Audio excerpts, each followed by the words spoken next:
जीते जी खिलाओगे तो तुम्हें पता है कि थाली में आज एक रोटी खाई है, आज 2 रोटी खाई है, आज मैंने खाना इससे दिया है, कल मैं इससे दूंगी। तो करना है तो जीते जी करो, मरने के बाद तो पूरी कचौड़ी, खीर और हलवा, जितने भी मेवे मिष्ठान तुम्हें जो भी देने हैं, सब व्यर्थ की बातें हैं। व्यर्थ इसलिए है कि ना तो खिलाने वाले को तो पता है, मगर खाने वाले का किसी को नहीं पता। इसीलिए यदि मेवा मिष्ठान, सेवा, पुण्य, दान जो भी कुछ करना है, अपने जीते जी उस आदमी को, अपनी सास ससुर को या जिसको भी देना है, जीते जी वो दान पुण्य कर दो,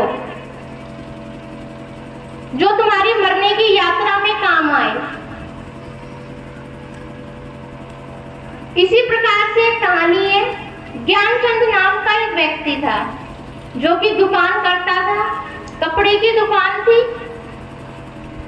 वो सुबह अपने दुकान पे नहा धो करके 1 घंटा आंखें बंद करके सिर्फ नहा धो करके क्या पूजा करता था, ना तो कोई मूर्ति थी ना कुछ, सिर्फ नहा धो करके वो आंख बंद करके बैठ जाता था और ध्यान मग्न होकर के फिर 1-2 घंटे के बाद जब वो उठता अपनी दुकान पे जाता, जो भी उसकी दुकानदारी होती करके शाम को अपने घर आता, जो भी उससे बन सके, जो भी उसकी इनकम थी, उसमें से थोड़ा बहुत जो भी उसको गरीबों को देना होता था, देने के पश्चात जो भी उसके पास बचता था वो अपनी गृहस्थी में अपनी पत्नी को लाके दे देता था। इसी प्रकार से जीवन यापन कर रहा था। सभी लोग उसको देख करके बड़े आश्चर्य में थे कि जब दुकानदारी का शाम का समय होता है तो रात्रि से पहले ही दुकान बंद करके चला जाता है, तो ये मूर्ख ही तो है, दुकानदार पे बिल्कुल ध्यान नहीं देता अपनी दुकानदारी पे। जब ये बात राजा के पास पहुंची, उस नगर के राजा के पास, तो उसने कहा कि हाँ, ये मूर्ख व्यक्ति है कि जो मतलब अपनी दुकानदारी पे ध्यान नहीं देता है और अपना जीवन ऐसे ही चलाए जा रहा है। तो उस राजा ने कहा कि उस ज्ञानचंद को बुलाओ। नाम तो उसने ज्ञानचंद रखा है मगर मूर्खों जैसी बात करता है।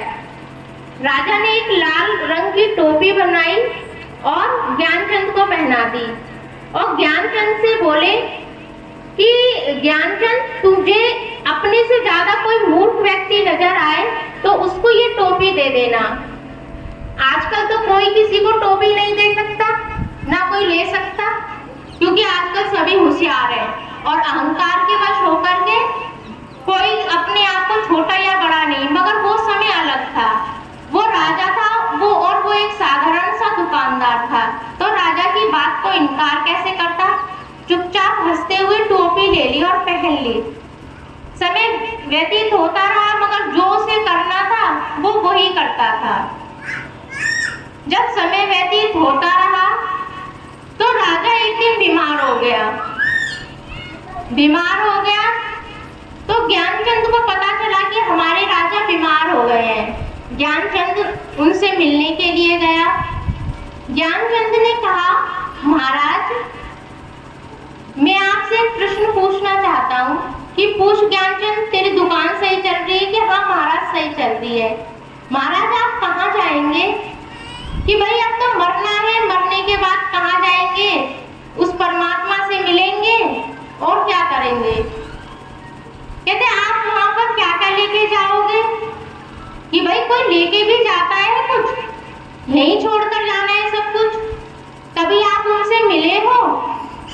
कि भाई मैं तो उनसे कभी नहीं मिला। तो अब आप जिस यात्रा पे जा रहे हैं, आपने उनको कभी देखा नहीं, कभी उनसे मिला नहीं, क्या आपको पता है वो आपको लेने के लिए आएंगे? कि भाई ये भी मुझे नहीं पता। उसने हंसते हंसते अपनी थैले में से अपनी टोपी निकाली और राजा को बड़े प्यार से पहना दी। राजा चुप था मगर कुछ कह ना सका। उसने कहा, मेरे से ज्यादा तो आप महामूर्ख हैं, आपको पता नहीं है आपको कहाँ जाना है, किससे मिलना है। आपको जिससे मिलना है उसके लिए कोई तैयारी भी नहीं करी। आपको पता है ये सब कुछ छोड़ के जाना है, सब रिश्ते जो भी आपके हैं वो सब कुछ छोड़कर जानी है आपको। तब भी आपने अपना पूरा जीवन व्यर्थ कर दिया।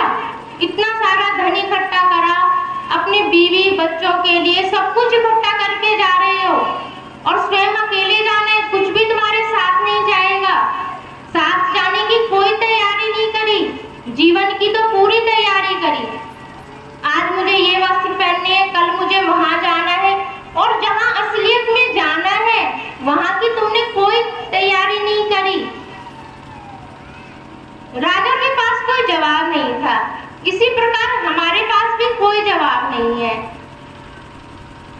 गुरुजी, परमात्मा सब यही कहते हैं कि अपने जीवन में सब कुछ हमें करना है। जो भी हमें रिश्ते मिले हैं सभी हमें निभाने हैं। परमात्मा ये नहीं कहते, वो कहते हैं कि ना योगी बन, ना वियोगी बन, ना खाक रमा के वन में जा, यदि उसको पाना है तो अपने हृदय में आ। वही राम में, वही कृष्ण में, वही अल्लाह में, वही सभी धर्मों में। यदि उसको पाना है तो किसी पूर्ण गुरु की शरण में जा। जिस ढूंढ को तुम ढूंढ रहे हो वो बाहर नहीं, वो तुम्हारे भीतर है। इसका अर्थ क्या है? परमात्मा हमें कोई योगी और वियोगी बनने के लिए नहीं कह रहा है, और ना ही ये कह रहा है कि चंदन तिलक टीका लगा करके और सबको दिखाओ कि इतना बड़ा हमने तिलक लगा रखा है या चंदन अपने माथे पे। कहते हैं ना योगी बन, ना वियोगी बन। हमें कोई वस्त्र बदलने की जरूरत नहीं है कि हमें गेरुआ वस्त्र पहनने हैं या खाक रमा के वन में जाए या अपने माथे पे या शरीर पे कोई भभूत लगा के हमें किसी वन में जाना है। ऐसा कुछ करने के लिए नहीं कह रहे हैं। वो तो छोटी सी बात को समझा रहे हैं कि हमें इस बाहर के आडंबरों को कुछ नहीं करना है। हम मनुष्य हैं, मनुष्य चोला हमें परमात्मा ने दिया है। हमारा गृहस्थ जीवन है, हमारी बीवी है, बच्चे हैं, पति है, हमारा परिवार में सास ससुर माता पिता सभी हैं।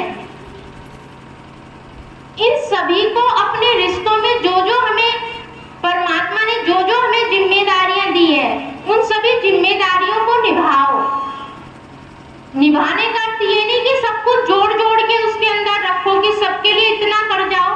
सबके अपने अपने कर्म है। बच्चों के लिए इतना इकट्ठा मत करके जाओ कि अपना जीवन वो इकट्ठा करने में रह गया। जब अपनी यात्रा हुई तो उन्हीं बच्चों ने कंधे पे उठाया और एक पल के लिए भी ये ना सोचा कि इस बाप ने या इस माँ ने हमारे लिए इतना करा, अपने लिए समय नहीं निकाला, तुम्हारे लिए सब कुछ इकट्ठा कर गए।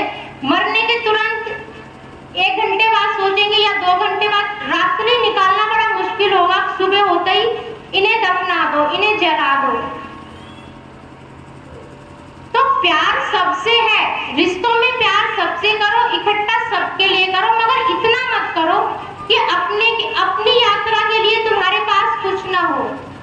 24 घंटे में से तुम समय दो परमात्मा को। वो परमात्मा को नहीं दिया जा रहा, वो अपने आप को अपनी मरने की यात्रा के लिए वो तैयारी है। जैसे बच्चा जन्म लेता है तो उसकी कहते हैं कि बच्चे के जन्म से पहले कितनी तैयारियां हो जाती है, झूला, पालना, गाड़ी, सब कुछ तैयार है। और ये भी पता है कि जब वो बच्चे रूप में जन्मे हैं तो एक दिन हमें भी मरना है। मरने के सत्य को भी जानो कि हमें भी मरना है। तो मरने की तैयारी भी तो सभी करो, सभी को इस दुनिया से जाना है।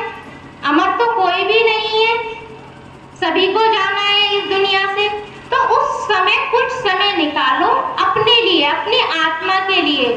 वो आध्यात्मिक दृष्टि कैसे बनेगी? आध्यात्मिक दृष्टि कैसे बनेगी कि जब वो आध्यात्मिक दृष्टि बनेगी, हम सभी को उस गुरु रूप में, उस परमात्मा के रूप में, जब हम सभी जीव जंतुओं को और सभी लोगों को हम एक समान देखेंगे तो हमारी वो आध्यात्मिक दृष्टि बने कैसे? बनने के लिए पहले अपने आप को जानना होगा, अपनी आत्मा को जानना होगा। शीशे में अपने आप को तो जान लिया, परंतु उस परमात्मा को कैसे जानेंगे? उस हमारे अंदर जो वो आत्मा है उसको कैसे जानेंगे? सत्संग में राधा स्वामी 2 शब्द बोले जाते हैं। राधा हमारी आत्मा है और स्वामी परमात्मा है, और वो दोनों ही हमारे अंदर है। पहले अपने आप को जानो, फिर परमात्मा तो उसके साथ ही है। परमात्मा उसके साथ ही है, तो राधा को जानोगे तो स्वामी तो साथ ही है। जब अपने आप को जान लेंगे तो परमात्मा को स्वयं जान लेंगे। सभी के लिए अच्छा करो, अच्छा सोचो, अच्छा बोलो।